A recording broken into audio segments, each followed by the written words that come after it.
Welcome to the Over 40 Alpha Podcast with your host, Funk Roberts. A lot of people think that bands are just for rehab, right? And again, it's not a knock, I think, because whenever you look on Instagram, and still to this day, whenever I look on Instagram or, something comes down my feed, maybe on Facebook, it's usually a band exercise that's an accessory exercise, whether it's for rehab, because bands are great for rehab, whether it's a warm-up, because bands are great for warm-ups. We even have warm-ups in our Dynamic 6 warm-ups, right? We activate using bands. We're activating a muscle group, turning on the muscle groups by activating it using bands. Bands are great for glute work. We see that a lot. Ladies who want the glutes, sometimes they add bands to glute work or squats or what have you. But that's really what you're seeing. Or even plyometrics or explosive training. Bands are great for that, adding another layer of explosive resistance or the ability to improve your explosive power by adding bands to a movement or to an exercise.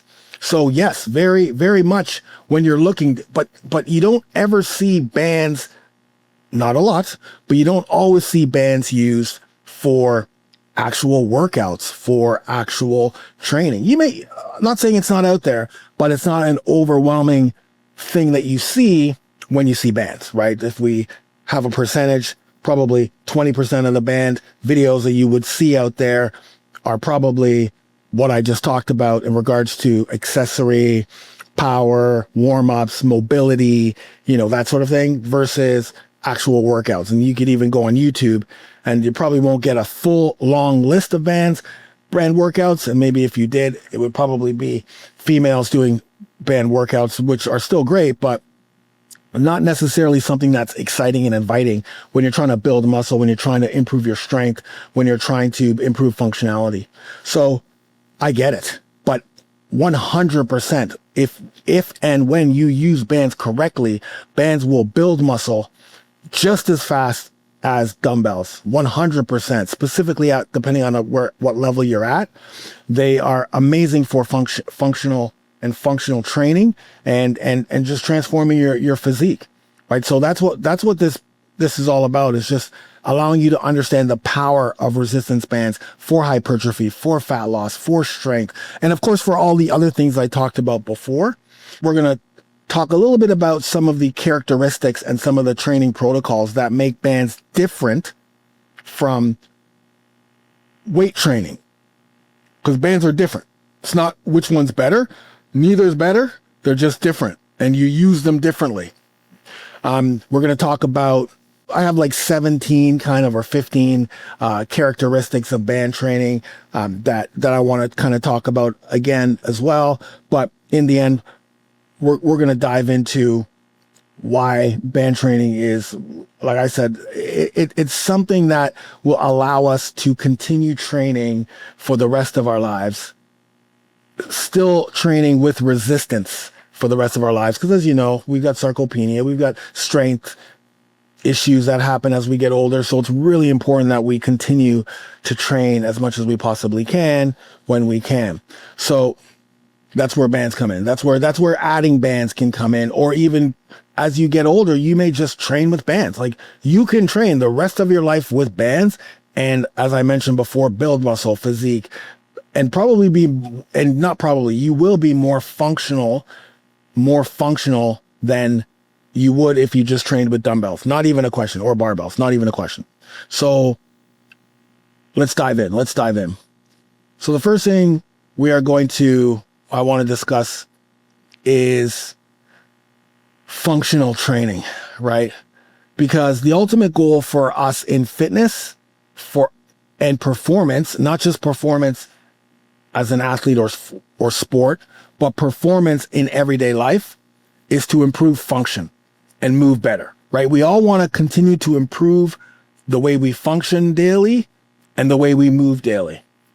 right? Because if you can't squat, if you can't lunge, if you can't push, if you can't pull, if you can't walk, if you can't rotate, if you can't resist rotate, it is going to be very hard for you to not only function every day without pain, without limitations, but improve your cardiovascular efficacy, to build muscle, build strength, which is what we have to consistently be doing as we move forward, and to create a fat burning metabolism for weight loss, right? It's going to be very difficult if you can't do any of those things, because then if you can't do any of those things effectively, then you're not going to be able to exercise, let alone do the movements that you need to function.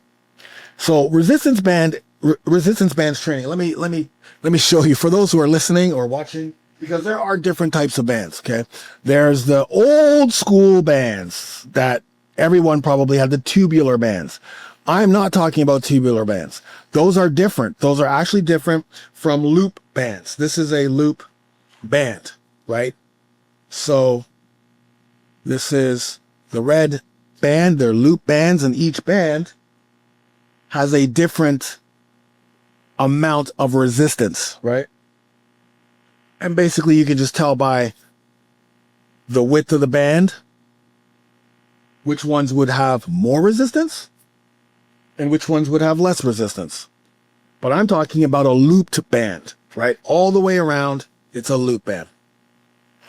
Because that's really what's going to give you everything that we're going to talk about. The other tubular bands, those things, they're okay. I guess they're okay for what they are, but they're definitely not what I'm talking about when it comes to the benefits and everything else that we're going to talk about today. I'm not talking about those bands. These are the bands that you want because of what we're going to go through in a second. So what are some of the characteristics of, the one thing about bands is, as I mentioned before, they improve our function, right?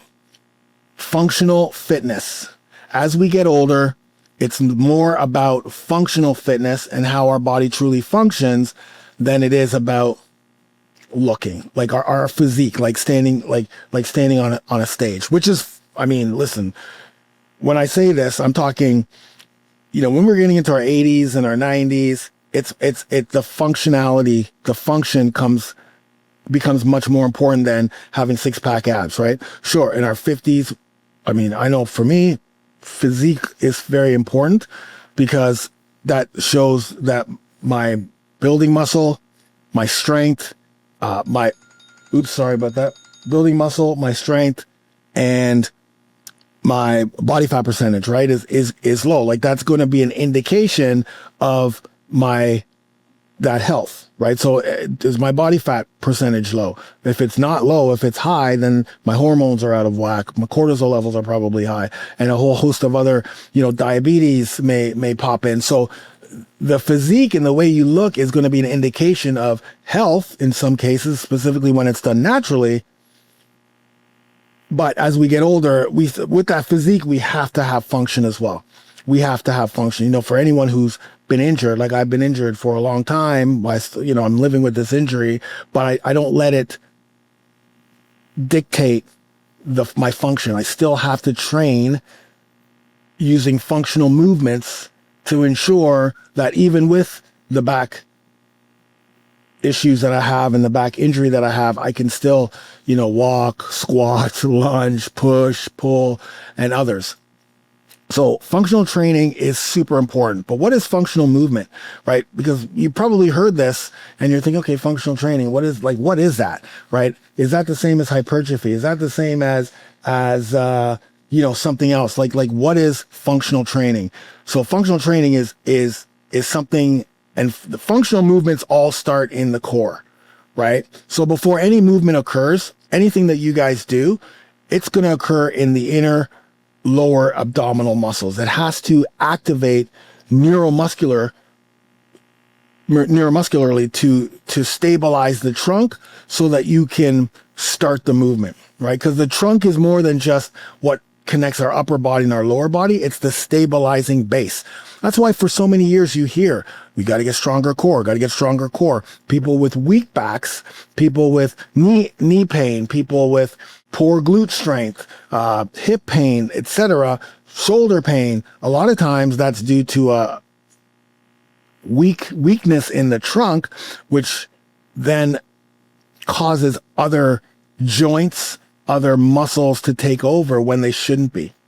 So it's the stabilizing base that allows us to produce force, whether it's rapid force, whether it's explosive force or slower. That's where everything stems from. So when there's no strong connection through the trunk, then it's going to be very difficult to move. So functional movement is how how your body is going to effectively perform in real life, effectively perform during your workouts, effectively perform multi-planar. So we're going to talk about what that means in different planes of motion. And for a lot of you guys, how you're going to perform effectively with athletic activities. If you play golf, if you play soccer, basketball, anything, you want to have control, you want to have strength, you want to have coordination, and that all stems from the core. It all stems from the trunk. Okay. So what are some of the characteristics of functional movement, and how does training with resistance bands come into play? Right. So again, functional movement is so important. Why we have functional powerhouse, but it is very, very important. And, when you're doing a lot of the workouts, metabolic workouts, the workouts in the Brotherhood or in any of my other over 40 muscle, functional training is in the background of my programming. I'm always thinking about that. That's why if you just sat back and looked at all the exercise that you do over a week, you're going to see every one of those movement patterns dictated into my programming. Right? You're going to see a push, a pull, a squat, a lunge, a core exercise that has rotation and anti-rotation, right? You're going to see that, a hip hinge in some manner. If you looked at all the exercises you do on a week-to-week basis, right? Unless it's something, some like specific workout phase that's specified, it's a specificity type phase, you're going to see it. So there's key characteristics of what your functional training should have. And again, this is where the bands come into play that a lot of other pieces of equipment just can't get to. So for instance, multi-planar movement, right? So functional movement happens on 3 planes. So we have 3 planes of movement. We have the sagittal plane, which is moving back and forth. So any movement that's back and forth that we do, again, I'm not just talking in the gym, I'm talking every day is a sagittal movements along the sagittal plane. Then we have the frontal plane. So anything that's side to side is a frontal plane movement. And then we have transverse. So anything that's rotational. Okay. So those are 3 planes of movement. And sometimes there's movements that will have you'll be moving on multiple planes, right? But very rarely in a daily, day-to-day situation, or if you play a sport or anything, do we rarely move in one single plane, right? Throughout the day. Like, even if we're walking, right? If we're walking and then all of a sudden someone calls my name, I've got to rotate, right? I've got to turn around and rotate transversely to see who that person is, right? So yes, there's movements that are multi-planar is what it's called. So our training should include that, right? And bands can easily be set up to load all planes with variable resistance, right? You can do that with other pieces of equipment for sure, but we want to be able to load up a sagittal movement. We want to be able to load up a frontal movement side to side. You'll see that in phase 8 of the Alpha Band Warrior. Whoever's in the Alpha Band Warrior Academy right now, you guys are going to love phase 8. It's like completely, totally different in one of the workouts. It's awesome. Like it's just, you're moving in different planes of motion as we're going to be talking about here, but you get to load up the planes, right? You get to load them up, and you do that 100% with bands, right? We do that with bands. The other thing about this is the variability of resistance. The resistance is much different than if you were to use like a fixed machine. Like if you're going to sit in a machine, you go to the gym and you're just pushing. The variable resistance that happens even during the movement, during the exercise, and how quickly you can change that variable resistance, like literally on the go as you're doing an exercise, you can literally change it right there and then. That really makes the band more powerful than some of the other pieces of equipment when it comes to loading a multi-planar movement. So that's number one. Number two, the ground reaction force. So our bodies react to the ground by either absorbing, right? So absorbing the ground by producing force from the ground. So using the ground to produce force or to redirect force, right? So depending on maybe moving this way and then we have to move another way quickly. So a lot of this happens when we're walking or jumping or running or lifting, even lifting from the ground or lifting. All force transfer comes from the ground up. Okay. It comes from the ground up. So even like, here's a little tip that I know a lot of you guys don't use bench at all, but like when it comes to like the dumbbell bench press, we'll talk about the dumbbell bench press because no one really does bench press unless you're a power lifter or you're younger or what have you, or you're just trying to increase strength. That's specificity like football. Whenever you do a dumbbell chest press, in theory, the movement starts from the ground. It doesn't start from your chest. It actually starts from the ground. It starts from you grounding in. And if you've ever done any of my workouts that have a bench, you probably hear me say, unless it's the legs are raised, you'll hear me say, like push from the ground. That's where that force starts to happen. So you really push into the ground, force starts to happen, and then you press straight up or whatever exercise you're doing. But having your legs and your feet planted in the ground will allow you to develop more force in that specific exercise, in that specific lift, which is counterintuitive because thinking, well, how is me putting my feet on the ground going to help me to lift with my chest? Well, like I said before, remember the body is one unit. The body works as one unit. So while one part of the body may be stabilizing, another part may be producing the power that you need, and then the other part of the body may be doing the actual movement. So like if you're a golfer, right? When you're golfing, everything starts from the ground actually, and then that rotation, right? Depending on the rotation, of course, the technique, the rotation's happening. The rotation's not what's actually striking the ball, because I could just rotate with a golf club, and the ball won't go anywhere, right? If I don't hit the ball, I have to actually hit the ball. So it's hitting and striking the ball is what's actually the goal of the movement. But in order for that to happen, because I could just stand there and hit the ball, but it's not going to go anywhere. It's not going to go that far, right? Unless I'm Happy Gilmore. I think, is that the movie where he comes up and does like the hockey? Is that Happy Gilmore? Man, it's been so long since I've watched that movie. Anyway, so with golf, it starts, you got to have you got to plant those feet into the ground and start. That's where that power starts. If you're a golfer, that's where the power starts, by the way. And then, of course, technique comes into play, but it doesn't matter if you have technique. If you don't have the power to that rotational power, right, then you're not going to be able to hit the ball that far, right? You're not going to be able to drive the ball as far as you want to. Another person, Ken Griffey Jr., if you're a baseball player, if you're a baseball nut, Ken Griffey Jr. versus Barry Bonds. Okay. So Ken Griffey Jr., if you go back in the archives and look at Ken Griffey Jr.'s body versus Barry Bonds, Sammy Sosa, those big guys who were hitting, and Jose Canseco, like look at the body difference, right? Well, there were many years when Ken Griffey Jr. won the home run. I believe he's won the home run, not the home run derby. I'm talking hit the most home runs, right? Or was in there.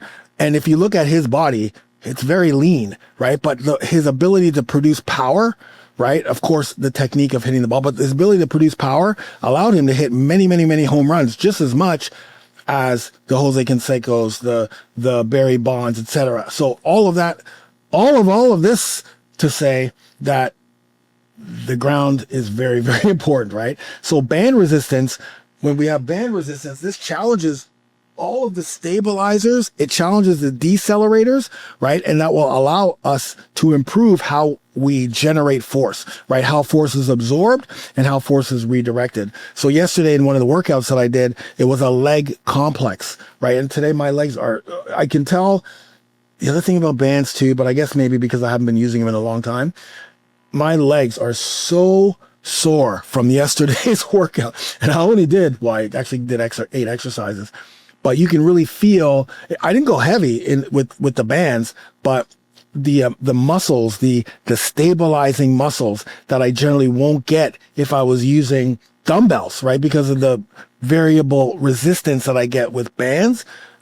All of these muscles that I haven't been able to hit with dumbbell training, I can tell they were hit yesterday. Not even a question. They were hit yesterday because I can barely walk up and down the stairs. My hamstrings, my glutes, the quads, it's incredible. And as much as I'm sore, I'm really happy. I'm really happy that that's happening. The other thing too is, so the number 3 thing, in regards to functional training is that the integrated movement patterns. And this is where I really love using bands, because general movement uses multiple joints, right? Multiple muscles, multiple joints, they move together, whether it's a pull, whether it's a push, whether it's a squat, hinge, carry, lunge, rotate. It's not just one muscle doing the movement. I'm talking movements. I'm not talking like bicep curls. Bicep curls, that's isolated muscle exercise. But the movement patterns, a push, a pull, right? So let's talk about a pull. A pull uses, well, you need shoulder stability to pull something, right? If you don't have any shoulder stability, it's going to be very difficult for you to even hold something to pull. But more importantly, the pull uses your biceps, right? A pulling movement, whether it's horizontal, whether it's vertical from the top, vertical from the bottom, whether it's horizontal, it uses your biceps. So that's one muscle group that's used. Of course, the back is used, right? Your back muscles are used. Your core is used when you're pulling. So there's multiple joints that are used, and of course, and all the joints around them are used, right? This matters because when it comes to strength and specifically isolated strength rarely transfers to our functional daily tasks, right? So we need to integrate this type of movement, right? Multi-joint exercises, multi-joint movements to ensure that we build that strength. This is where the strength comes in, right? And bands allow us to integrate movements under constant tension. So this is another thing that's different. It's the constant tension through the full range of motion. So we will talk a little bit about that a little later when it comes to weights versus bands and what are some of the differences. But I will just touch on it that the band movement for some exercises, not all, but some exercises will constantly have tension. So if I'm doing a bicep curl, for instance, from depending on where I grab the band, I'm not going to show you, but where I grab the band. So depending on where I grab the band, the tension, the resistance, I'm talking variable resistance, resistance meaning the band wants to pull me down. So if I'm holding the band from below, right? So below my hip, depending on where I grab that band, that resistance can start right there and then. Because if I choke up on the band, down the band's from where my thigh is trying to pull me down. So as I'm curling, the resistance continues. It continues through the low part of the movement. It continues to the mid part of the movement, and it stays at the top of the movement, which is you can't mimic that with dumbbells, right? You can't mimic that with kettlebells. You can't mimic that type of variable resistance. So that constant resistance during that entire movement, and even as I'm holding the band up at the top of a bicep curl, there's still going to be resistance. Why? Because the band wants to snap me down. And then I have to control the band on the way down. Whereas with a dumbbell, the resistance and the variable resistance happens in the middle of the movement, right? At the bottom, you're just holding the dumbbell. There's no real resistance. And then when you start curling, there could be a little bit of resistance. And then at the mid, for sure. But at the top, the resistance stops, right? So as you're holding the dumbbell below, you're just holding onto it. There's no resistance at all. The resistance starts in the mid mid-range of the movement. So that constant tension through full ranges of motion really and truly activates all of the muscles, right? All the muscles and strengthens the joints that we need for specific movement patterns, which you can't mimic with regular dumbbells. Again, the deceleration and force control, right? The ability to slow down or the ability to stop movement safely, right? I've seen people curl a heavier dumbbell, and they get it up and then it just falls right back down, right? Like there's no control on the way down. Some people do, but there's specifically if their fatigue is there, then there's no control on the way down. And that's where most injuries happen, right? A lot of injuries happen during the uncontrolled deceleration of something like lowering a weight or landing.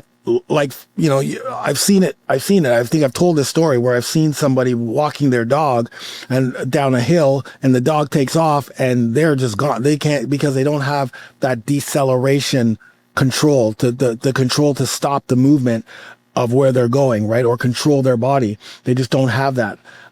Bands will load the braking phase because tension increases as you approach the end range, right? So at the end of the range, where most people lose the ability to stop, right? You can't with most band movements because the tension is even more at the end of the movement, right? So again, in the bicep curl doesn't stop in the middle of the movement.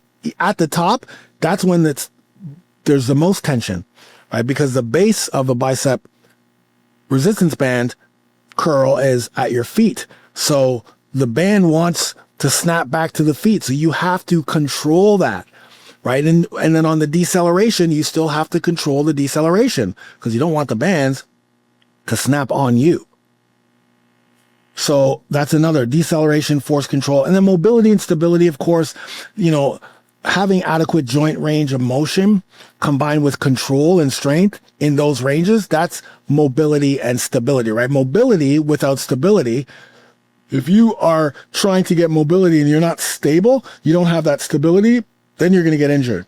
And if you have stability without mobility, that's going to limit your performance. Like I have limited mobility because of some stability issues that I'm working on with these bands, by the way, for my shoulders. It's funny. I think I've talked about this before, but I have shoulder issues, but the ability to press in different ranges of motion, and not press just straight up and down, but it allows me to build back that strength and stability and mobility in my shoulders and other parts of the body that it's impossible to do with dumbbells. Like it's impossible to do nice heavy, presses in a diagonal motion, right? Diagonally, because not all presses are straight up and down, right? So you want to build that stability around the shoulder, and you can do that and mobility around the shoulder and strength around the shoulder and muscles around the shoulder with the bands, which are amazing. And of course, lastly, it's a core integration, right? The ability of the trunk to stabilize and transfer force between the upper and lower body is one of the keys to everyday functional movements. And a weak core, right, will not only reduce power output, but also increase your risk of injuries, right? And a lot of us have that weak core because of our everyday lives. Like if you're sitting in front of a computer all day or you drive all day, and you're not doing anything for core training, or, then you're going to have a weak core and you're going to need to integrate it into your training, right? So a lot of times, a lot of the exercises, you always hear me say, if the core ain't tight, then the exercise ain't right, or the movement ain't right. That's because the core, you need to be activating your core, right? And when you use bands demand constant core activation, constant, because the resistance can pull you off balance, right? If I'm doing a single limb exercise, like I was doing yesterday, the step backs, man, I had to keep saying activate the core because the movement that I was doing cross body with a band, trying to snap you back and stepping back with the right leg. So I'm pulling with the right leg, stepping back with the right leg, right? And because of that, if I don't activate the core, then I'm going to go flying to my left. So all of those things that you generally can't get as effectively using dumbbells or kettlebells. You can definitely get some, but the ability to integrate all these things I talked about using bands is incredible. And that's why when I finish and I stop using bands and I go back to dumbbells, I'm way stronger, way more powerful, a lot of times even more muscular, just because I'm activating so many muscles and stabilizers and, hitting movements that I generally wouldn't be getting, movements being like a press like this with dumbbells. So now when I'm back to dumbbells and I only have a strict amount of movement patterns that I can do, I'm much more effective. It's incredible. It's almost like if you're doing a muscle building program or something, like taking a month or 2 months, just like in the middle of the program, taking like a month to do some resistance bands, easier on the joints, right? Because band training is easier on the joints.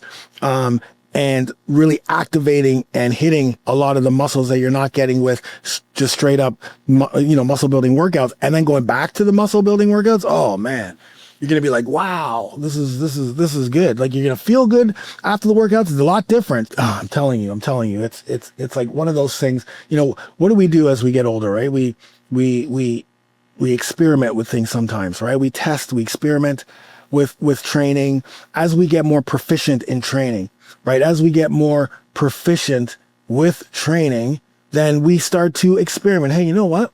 Yeah, I've been doing 365 or Muscle Factory. I've been doing the first 6 phases, and it's great. But let me see what happens when I throw in bands, because what's going to happen? Well, I'm going to save with joints, definitely. Not saying that 365 is going to kill your joints or Muscle 5 is going to kill your joints, but you will. It's much more joint friendly.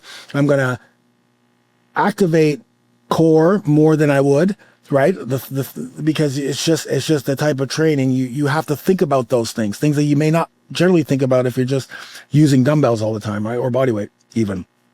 And I'm going to be able to hit all of those stabilizing muscles that I would love to be able to build so when I go back to muscle building or strength training or what have you, now feel a little bit stronger. You will, no doubt, you will be stronger. Like unless you're using the yellow band the whole time, and probably even if you're using the yellow band, there may be some places in your training that you'll be stronger. But you'll see it, you'll feel it. If anyone has gone through that, by the way, please comment. Like if you've gone from dumbbells to resistance bands and then back to dumbbells, and when I say resistance bands, I'm talking about these type of band training. Let me know if you feel that difference. You see that difference, right? If you're like, yeah, I did feel a little bit stronger. You're definitely not going to lose muscle. That's definitely not going to happen. So functional training, great, right? But remember, this is just a core element of using resistance bands. It's not the only thing bands are for, because again, when it comes to strength, like most guys, when they think strength training, you're just thinking lift heavy, right? Lift heavy deadlifts, lift, back squats. Like that's the only way to get stronger, but you're further from the truth, right? Real life strength, control, coordination, the ability to move well, core strength, right? Stabilizing muscles, the functional movements and the functionality of using bands can help you increase your strength. No doubt. So what are some of the other aspects of band training that I love, and that anyone who trains and understands how to train with loop bands? Again, if you're just joining us, I'm talking about loop bands. I'm not talking about the tubular bands with 2 handles on them. Those are totally different. They're totally different.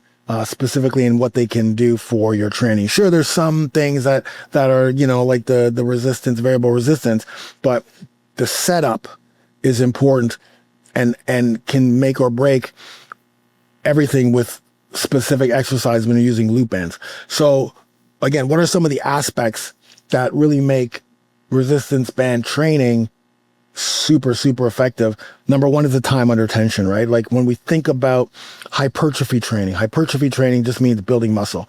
Hypertrophy, muscle, same. If you hear people say hypertrophy training and you hear people say muscle building, it's the same thing. Okay.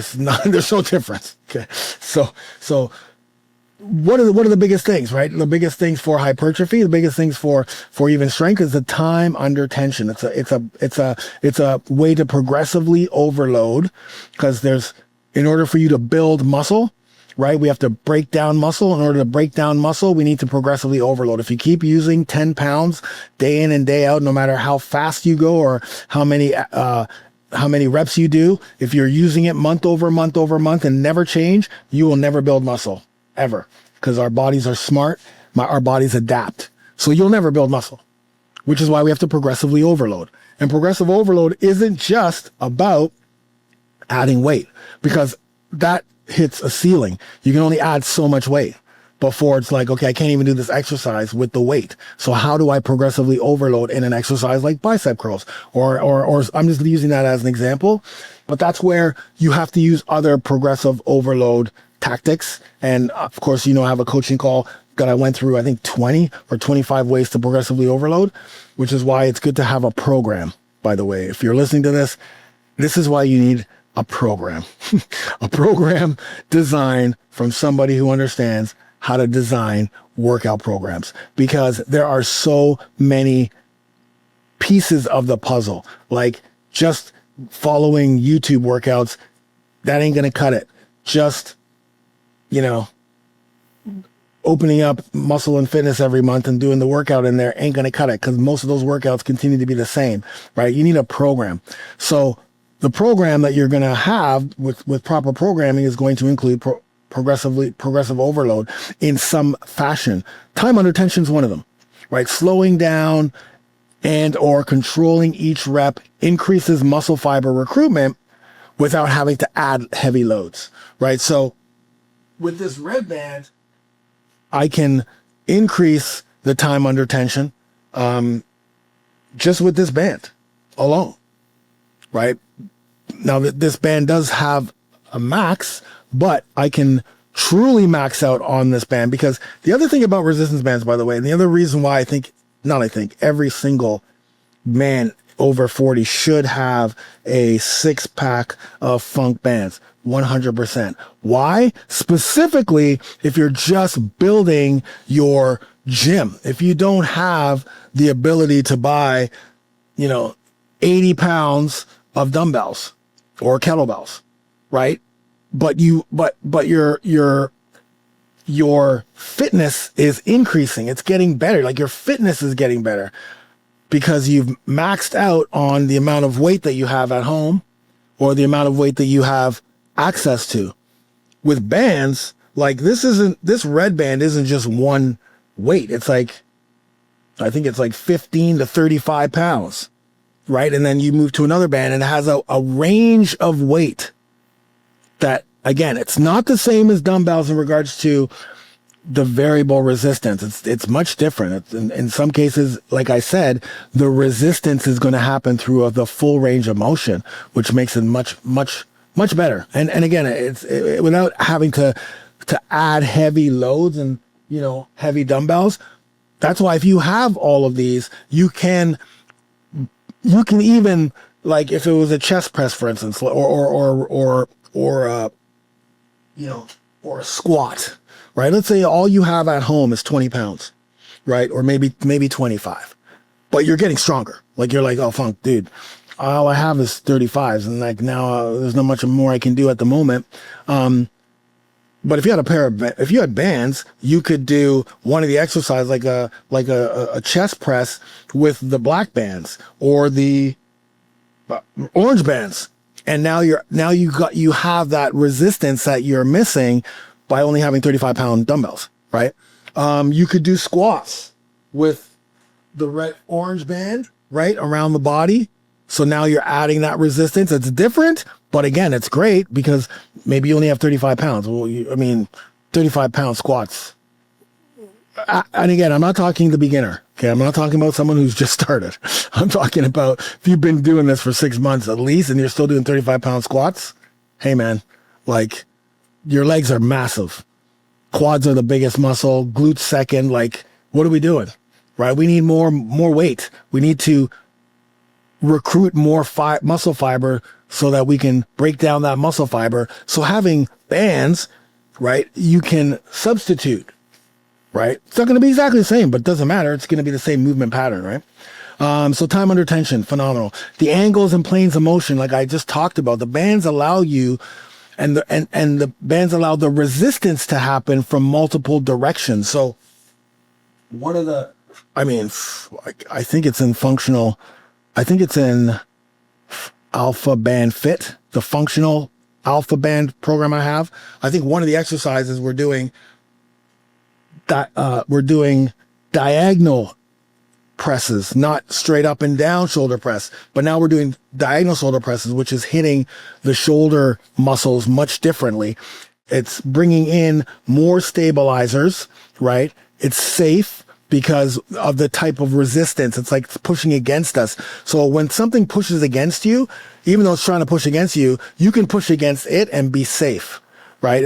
You can't do diagonal dumbbell presses. You probably could do it with like a 1 pound, maybe 2 pound, but the further away from the body you are, the harder it is, by the way. So if you have a dumbbell and the further away you put that dumbbell from the center of the body or from the anchor of whatever movement you're doing, the more difficult it is to actually hold it, to actually move with it, right? You guys know that. So the bands are totally different because you have that safety of the band, right? It's specifically you're stepping into a band, so you can push against it. There's something to push against. There's resistance to push against, and you have to push against it, or else you're going to snap back, right? So the planes of motion that you can move is much better, and then progressive overload with bands, so you can add tension much faster or take away tension much faster using bands, right? Whether you're stepping further away from the anchor, whether you're stacking bands. There's some exercises where I'll stack bands. The blacks may be a little bit too much, but if I stack the bands and use both at the same time, we're good. Or just increasing or decreasing the tempo of the exercise, you can progressively overload bands. So we're training movements, not just training muscles, although we will train muscles, but movement patterns: push, pull, squat, lunge, hinge, rotate, rotation, carry, or anti-rotation. Right, we're training all planes of motion, which are, it's difficult. It's not difficult. You can train all planes of motion with any type of implement, most implements, not a machine. And you're integrating the core more, right? With every movement, that core stabilizer needs to happen in order for you to transfer force in your exercises. So it's a beautiful piece of equipment to implement, right? Variable resistance. As I mentioned, the tension changes through the range of motion, but you have that constant tension through the whole range of motion, as opposed to in the mid range, depending on the exercise that you're doing. And it's joint friendly, right? Because at weak points, remember I talked about the weak points here, right? When the dumbbell or whatever you're holding are out, you can load at weaker points. So for instance, with using bands, I can load at the end, right? If I use a red band, I can push diagonally against the red band or horizontally against the red band and know that I'm still okay because the band's trying to push against me, as opposed to me having to hold it. This joint here has to hold it. Now the joint's safe, right? That's at a weak point. And then you can go heavier at stronger points. So for instance, if I was to do a deadlift, right, a resistance band deadlift versus a dumbbell deadlift, dumbbell's a little bit more difficult to do just as the setup is. But at a stronger point, I can use the green bands and do deadlifts, right? But I know that I'm going to be safer, right? Because as long as I have the setup in the core, I'm going to be safer at the strong point, which is going to be at the very bottom of the movement, and explode up. And then again, the freedom of movements with bands, like, don't quote me on this, but I would sit on a panel. Let's put it this way. I would sit on a fitness panel. By the way, next week I'll be at Camp Fit Pro in Toronto, sitting on a panel, and I have a presentation, but I could sit on a panel 100% and say that you could do the most exercises on the planet with bands, more than any other piece of equipment. You can do more exercises using resistance bands than you can do with any other piece of equipment because of the movement freedom, right? The movement freedom. You get literally 1, 2, 3, 4, 5 right there, which you will not be able to do with other pieces of equipment and do them effectively. So and again, that builds strength, that builds muscle, right? And that helps with movement as we want to continually be more mobile, more stabilized, and we want to improve our movement patterns, right? Every one of these bands, by the way, are the exact same size. Okay? They're all the same in length and size, right? The black band, exact same length and size as the red band, which is the exact same as the orange band, which is the exact same as the green band. They're all the same. They're all the same. See, they're all the same. What's different is the girth. So you can do a squat with the orange, you can do it with the black, you can do it with any of them. And the setup, right? So let's dive into that. None of the bands are too long for any of the exercises that we do. It's just the resistance of the band is what you're going to change, right? That's what you're going to change. Big up to Vincent for, you're on phase 7. Yes, phase 8 and 9 are coming, brother. You're going to love them. So let's talk about what it's a great segue. It's a great segue because I'm going to talk about 10 mistakes that people make when using bands, right? Which is why it's important to have a band program when using bands and not just haphazardly use bands, because yes, when you go to the gym, you see bands there, but a lot of times they're used, what you see generally when you go to gyms is people using bands again for some type of mobility or stretching, people using bands for warming up, for short activation, people using bands for pull-ups. That's like the number one thing people think about. Oh yeah, it can help me with pull-ups. Just a quick little thing about pull-ups and bands, right? So when you're using banded pull-ups, they call them band assisted pull-ups. The assistance doesn't come from the band helping you up. What happens is, in order for you to become stronger with pull-ups using bands, it's the descent is when you're going to use the band, not on the ascent. The ascent, you have to actually do a pull-up. But when you're coming down, you come down slower. And when you have the bands there, it allows you to come down and descend slower. That's how you get stronger doing pull-ups. You don't get stronger doing pull-ups strapping a band and just going up and down, up and down, up and down. It's actually the descent that's going to help you get stronger with pull-ups. That's how you use the bands. Sure, the bands are going to help you get up, but you're using the bands on the descend and you're strengthening the back muscles that are being used so that you'll be able to pull up because you have been building the muscles needed on the way down. So that's how you use bands for that. But what are some of the But it is very important to have a band program, because some of the mistakes that most people make is, number one, using the wrong band for the exercise, right? So using maybe a yellow band, which is very small, doing a squat instead of, an orange band, a black band, a green band, just a wrong band for the wrong exercise. And you won't even know unless you have a program where someone's saying, okay, this is the band that I would use for this exercise based on the type of exercise. There's certain bands that you will use for specific things. And some are just going to be too heavy, right? Some are going to be too light. So you're not going to get enough of the resistance, right? Sure, you can choke up on it, but there are specific exercises that use specific types of bands. The second thing is poor anchoring, right? Like you're anchoring too high or too low. One of the exercises that we do in phase 8, I believe, or we could have been doing that in phase 7, is the Palloff press, right? The anti-rotation hold, right? If it's too high or too low, it's not going to work, right? You're not going to get that anchor. Anchoring means where you put the base of where you attach the band, because there are attachment based exercises and attachment free exercises.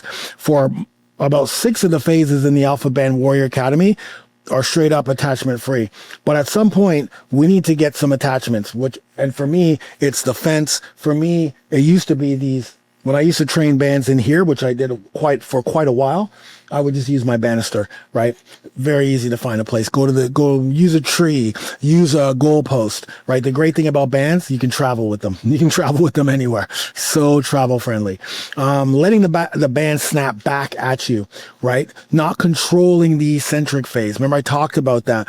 Controlling the concentric phase and then the eccentric. You want to make sure that you control it back. So the end of the exercise doesn't happen at the very top of the movement. It happens once you're back at the bottom, standing too close or too far from the anchor. This again, these are little semantics when you have anchor based exercises or attachment based exercises. But yeah, standing too far or too close does make a difference. For instance, I think the further away you stand from the anchor, right, the more your obliques in the whole side of your right side, let's say, if you're holding it on the right side, it just gets fired up, right? If you're too close, you're not even going to feel anything. So the further you move out, the further you step out, the more you're going to feel that. Poor body alignment or posture, right? One of the things with the bands is, you're seeing people not have the right posture. And if you don't have someone to teach you, because remember, the bands are trying to push you in, right? Like if I put bands up behind my back and I stand in the band and do back squats, for instance, right? Because that's one of the exercises. You can do back squats, front squats, what have you. The band is trying to pull me down, right? So the body, if you don't know how to use bands, you don't know how to activate your core, you don't know how to, squeeze the glutes, you're going to be doing squats bent over because that's what the band wants you to do, right? Because it's going to feel uncomfortable.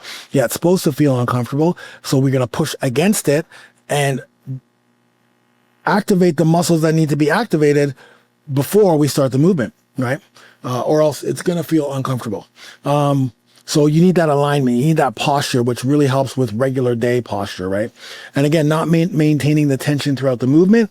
Training with worn or damaged bands. Again, if any of your bands ever snap, just give me a call and I'll send you new bands. I'll probably send you a whole set of new bands. The lack of progressive overload, right? So again, if you're using the same yellow band to do squats over and over again, or if you haven't tried to increase the bands, because sometimes it gets very comfortable, but in some cases, you're going to need to increase the bands for your squats and say, okay, let me try squats with the orange band for, 40 seconds of work and see if I can get through it for all of the rounds, right?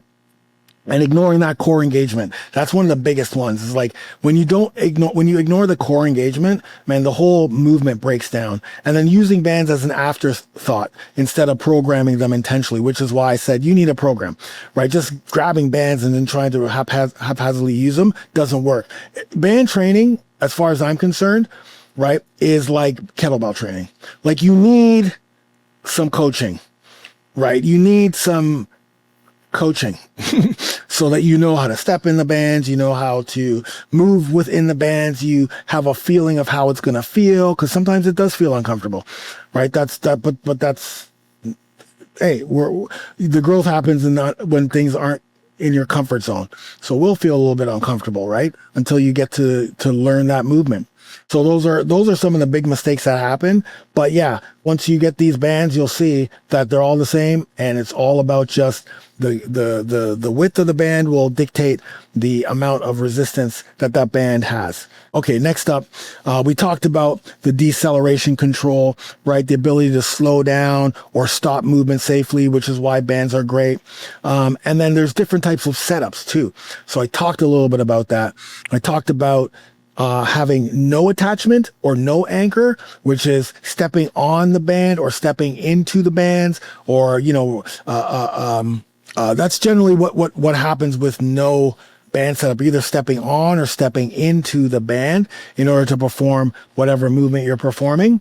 And most of the workouts, all the way up to phase 7, I believe, or all the way up to phase 6, including phase 6, are attachment free. But at some point, we want to take advantage of all the exercises that we can do with bands. So you can have attached a single band. So literally attaching this band to an anchor, right? Just anchor it around, put the band through, attach it, and then now the world's your oyster with the amount of exercise you can do. So you could do that type of attachment. You could do a double attachment. So attaching a much stronger band at the base, right? Which is what we do for, as you will see, Vincent in phase 8, we're doing squats, we're doing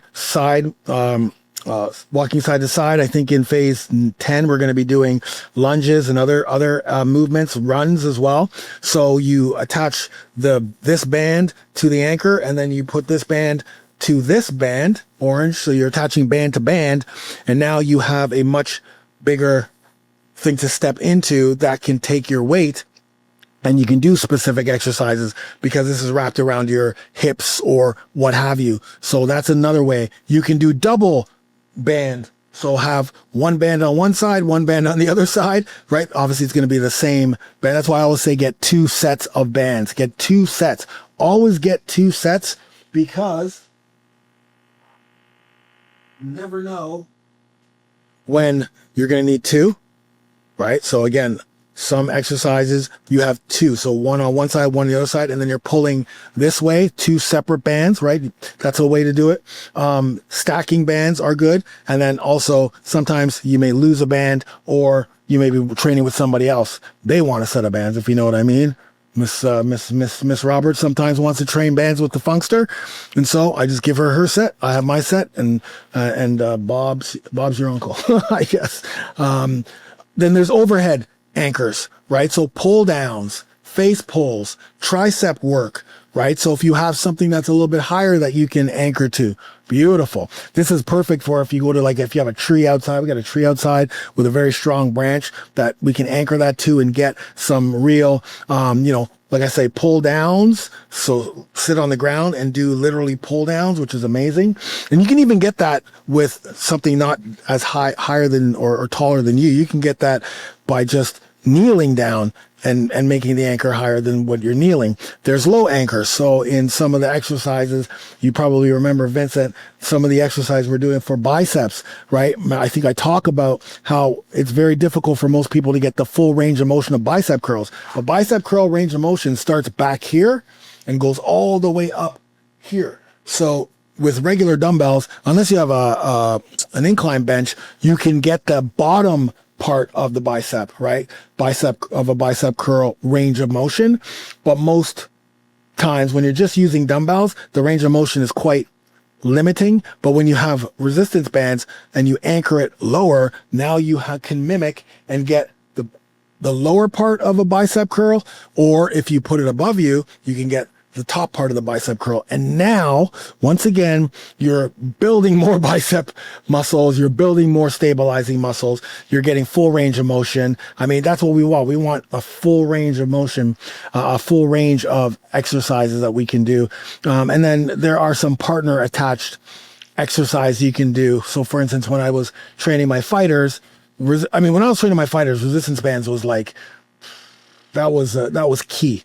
That was key for any athlete. It should be key. But for my fighters, that was 100% key for that. So that was huge. That was huge for fighters. And some of the exercise that I did for those fighters would be like me holding on to them while they're sprinting or what have you. So yeah, we've talked a lot about what not to do, some of the mistakes, the ways to set up bands. Even the way you progress, right? So I'm going to end off with how to progress, how to use progression. I don't expect you guys to remember everything, but just, I want you to know that the ability to have 6 bands, right?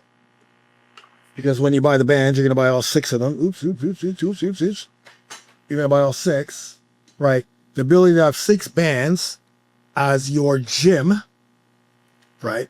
As your gym is going to be insanely valuable for the amount of things you can do aside from going through the Alpha Band Warrior Academy, or even tacking on to one of the phases and then going back to what you're doing, right? To save joints, to prolong and have longevity. Not saying, again, I'm not saying if you just use the Muscle Academy the whole time, it's not going to save your joints, although there are some bands in the Muscle Academy. What I'm saying is, if you have that ability and the option to, like right now, again, like for me, right? Could I be using dumbbells for years and years? Sure. I'm still shooting programming, but as soon as I get to the bands, it's always like, I love using bands, man. Like it's humbling. It's just incredible at the amount of exercises, tension, everything that happens, and the strength. That's my biggest thing, is the strength, like, and core strength too. Like my core, you probably see it in some of the videos I've been posting. The chest finisher, you see I'm a lot leaner in the core, a lot stronger. My core is a lot stronger. Now that could be the bands plus the abs on fire and Spartacus abs plus diet, nutrition in order to see it, but definitely feeling much stronger in my core. So how do we progress with bands, right? Because Rob, you talked about that, right? Trying to get the most out of that orange band, but changing the band size, obviously, the thicker the band, the more tension, right? Changing the anchor point, right? So stepping back to increase tension, stepping back, stepping to the side, wrapping the band around your foot, wrapping the band around your hand. So the way you anchor through the hand, sometimes people will just pull, right? Or even when you're holding it, sometimes people just pull, but if you just do one extra loop, now you have more tension, right? Holding the band, if you're doing something like squats, right? Back squats. Oh, I want a little bit more tension. Now I'm holding it and have more tension just by doing this, right? Just by going around and now pulling up. Now I have more tension on the band through the whole movement. Now I don't want to pull my back, my neck down. I want my neck nice and high. But again, right? So there's certain exercises. If I'm doing front squats, right? Holding them here, doubling up again on the way I hold it here, and then pulling up. There's so many different ways. So you can alter the tempo, slower eccentrics, more control on the eccentric movement. You can adjust range of motion, right? The pulse phase, where we do full range and then we pulse, right? That's adjusting adjusting the range of motion. So in one movement, we have full range of motion, but even after we are fatigued, we can still, because of bands, we can still get more out of that exercise by adjusting the range of motion during the movement, during the exercise. It's amazing. Changing the body position, right? Single leg versus split stance. And then just adding complexity, right? Multi-planar, multi-joint. So for instance, with that pal-off press, first, what we're talking about is you anchor the resistance band, right, to a pole or what have you. And then you pull the band holding both hands, and now the band's in front of you, right? So what's happening is your whole entire right side, for me, because I'm holding it from if we put the band on the right side, we pull from the side's going to be fired up. Obliques, the pecs, everything on the right side is going to be fired up for you to have to resist rotation. And the further out you go, the more you have to resist rotation. But we can add complexity to this movement by adding a press. It's called a pal-off press. We can also add more complexity by adding rotation. So anti-rotation, then we rotate to get more power. Just with that one exercise, we've got pal-off press to rotation to a hold, right? So we're really, truly getting the most out of one exercise. And even if we are a bit fatigued, we can still do that movement, right? Because of the safety of the band, right? It's not like a kettlebell where, once you are completely fatigued, put the kettlebell down, right? Because there's a little bit more complexity in that movement skill. Like kettlebell's a skill, and I almost feel like the bands are a skill, right? It's almost like a skill movement. Some of the movements and some of the setups, there's some skill involved, right? There's some tricks in the trade that not a lot of people know. Oh man, you mean if I do this, I get a little bit more more resistance out of this band where I thought I was done with it? Perfect. So with that, whether it's functional training, whether it's using bands for flexibility. I have a flexibility routine using the band, whether it's core strength training, whether it's being able to vertically push pull, horizontally push pull, do some rotation, which we can't really do with just using dumbbells. It's very difficult to pull down using dumbbells, right? You can't pull down using dumbbells. But there are exercises that we miss just using dumbbells, right? There are a lot of exercises that we miss. Any type of horizontal pull down, we can't do. Any type of horizontal pull, we can't do with dumbbells. Any type of vertical pull down, we can't do with dumbbells, right? So we're missing a lot of muscles that we could be building, a lot of strength that we could be building, a lot of stability that we could be building with using resistance bands. So anyways, much love, guys. Peace.